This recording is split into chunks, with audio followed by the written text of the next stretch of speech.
لاہور قلندرز کی جانب سے سیلاب متاثرین کی مدد کے لیے قائم اخوت فاؤنڈیشن کے فلڈ ریلیف کیمپ میں PSL 7 کی ٹرافی کی رونمائی۔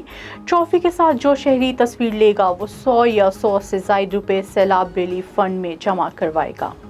قومی ٹیم کے فاسٹ بالر شاہین شاہ افریدی نے گھٹنے کے انجری سے نجات حاصل کرنے کے بعد دوبارہ سے بالنگ کا آغاز کر دیا۔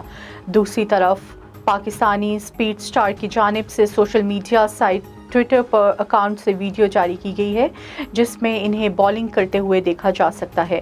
شاہین شاہ افریدی نے ساتھ میں لکھا کہ آپ کی کامیابی اللہ کے ساتھ جڑی ہے، آپ کے دماغ کے ساتھ نہیں۔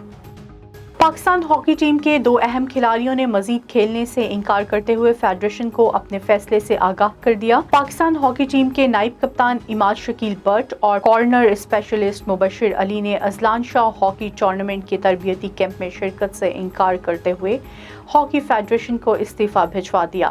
مستعفی ہونے والے تجربہ کار فل پیک اماد شکیل بٹ اور مبشر علی نے معاشی مسائل کو جواز بناتے ہوئے ملک کی انٹرنیشنل سطح پر مزید نمائندگی سے معذرت کی ہے۔